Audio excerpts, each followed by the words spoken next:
चलिए अब बात करते हैं लिफ्ट में व्यक्ति का आभासी भार या प्रभावी भार। ये डिपेंड करेगा कि लिफ्ट किस तरीके से गति कर रही है। नियत वेग से गति कर रही है, विरामावस्था में है या फिर त्वरित गति कर रही है। तो इसको अलग अलग केस में अपन देखेंगे। पहला केस देखिए, यदि लिफ्ट स्थिर अवस्था में है, यानी या तो लिफ्ट स्थिर अवस्था में है या फिर ऊपर या नीचे की ओर नियत वेग से गति कर रही है। या तो स्थिर अवस्था में है या फिर नियत वेग से गति कर रही है। तो इस दोनों ही सिचुएशन में त्वरण का मान कितना होगा? 0, क्योंकि अपन जानते हैं कि जब वेग नियत हो तो त्वरण का मान कितना होगा? 0।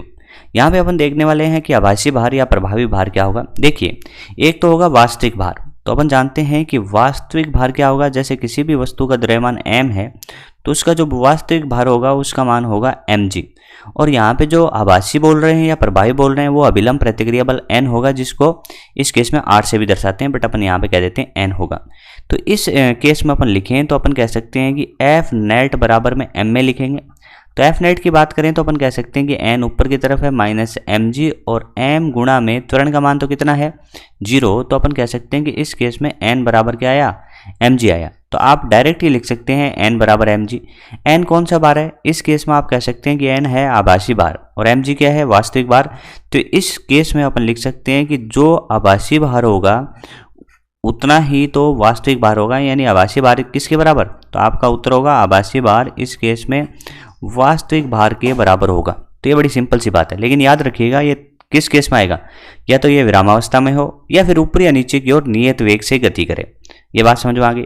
चलिए केस नंबर 2 की बात करते हैं। यदि लिफ्ट ऊपर की ओर नियत त्वरण a से गति करे, इस बार क्या है कि लिफ्ट ऊपर की तरफ जा रही है a त्वरण से। मान लीजिए कोई गुटका हो, इस गुटके का द्रव्यमान कितना है? m है। तो यहाँ पे अपन कह सकते हैं कि अभिलंब प्रतिक्रिया बल की दिशा ये होगी n और बटा क्या, इसमें अपन नीचे की तरफ बोलेंगे तो गुरुत्वाकर्षण बल क्या होगा? mg।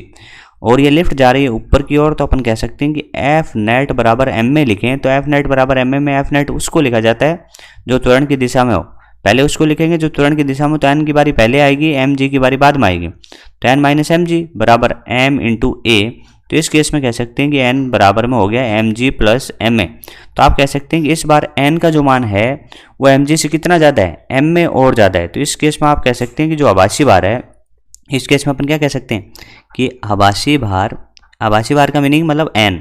आभासी भार जो है n जो है वो आपके वास्तविक भार से ज़्यादा है। आभासी भार ग्रेटर देन किससे? आपका उत्तर होगा वास्तविक भार। आभासी भार वास्तविक भार से ज़्यादा होगा। इस केस में अपन तनाव के भी समीकरण लिख सकते हैं। जैसे किसी भी लिफ्ट में, ये लिफ्ट की छत है, इससे कोई गुटका ऐसे हो तो इसमें जो तनाव का मान आएगा वो भी इस केस में तो mg प्लस m आएगा, और इस केस में अपन तनाव का मान बोलेंगे तो mg आएगा। ये बात आपको समझ में आ रही है? तो अभिलंब प्रतिक्रिया बल का मान लिखो, चाहे तनाव का मान लिखो, बात तो एक जैसी है। तो दूसरा केस कौन सा था? जब लिफ्ट ऊपर की ओर नियत त्वरण से जाए तो उस केस में अभिलंब प्रतिक्रिया बल का मान या आभासी भार का मान या फिर तनाव बल का मान बढ़ जाता है। कितने से बढ़ता है? m में से। चलिए आगे बात करते हैं। अगला केस क्या है? यदि लिफ्ट नीचे की ओर a त्वरण से गति करे। इस बार क्या है कि लिफ्ट नीचे की ओर a त्वरण से गति कर रही है, तो इस केस में FBD बनाने जाएंगे। तो ये रहा आपका FBD। इस केस में देखिए mg कहाँ लगेगा? नीचे की ओर। नॉर्मल रिएक्शन यानी अभिलंब प्रतिक्रिया बल कैसे लगेगा? ऊपर की ओर। कहाँ पे आ रही है लिफ्ट? नीचे की ओर आ रही है। कहाँ पे आ रही है? नीचे की ओर आ रही है। तो इस केस में अपन जब F नेट बराबर m में लिखेंगे, F नेट बराबर m में लिखेंगे, तो F नेट में पहले किसको लिखें? जो त्वरण की दिशा होगी उसको लिखेंगे। तो mg को पहले लिखेंगे, n को बाद में लिखेंगे। तो mg माइनस n बराबर m में। तो इस केस में n का मान अपने पास कितना प्राप्त हुआ? n का मान हुआ अपने पास mg माइनस m में। तो इस केस में कह सकते हैं कि अभिलंब प्रतिक्रिया बल का मान जो है वो mg से कम होगा, और कितना कम होगा? m में। और इस केस में अपन बात करें n क्या होगा? n होगा आपका आभासी भार। n क्या होगा? आभासी भार। और ये जो आभासी भार n है वो क्या mg माइनस m में से कम है। तो इस केस mg से कम है, तो इस केस में आभासी भार वास्तविक भार से कम होगा। इस केस में आभासी भार वास्तविक भार से कम होगा। और इस केस में कह सकते हैं कि तनाव का मान पता करना हो तो वो भी तो mg माइनस m आएगा। देखिए इस तरीके से हो जाएगा। इसमें देखिए केस नंबर 4 देखो।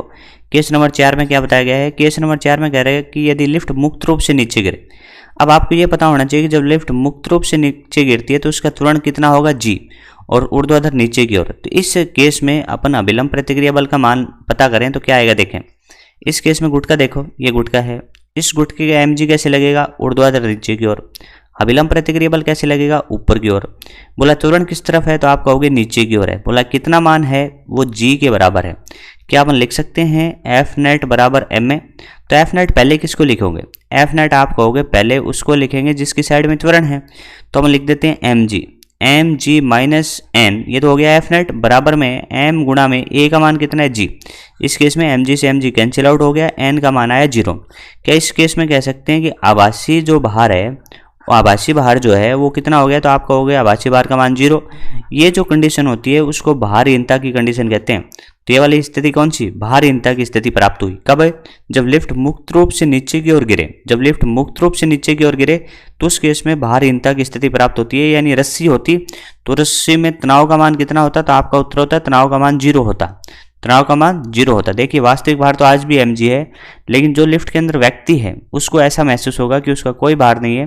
तो इसी सिचुएशन को अपन क्या बोलते हैं? भारहीनता की सिचुएशन या स्थिति बोलते हैं।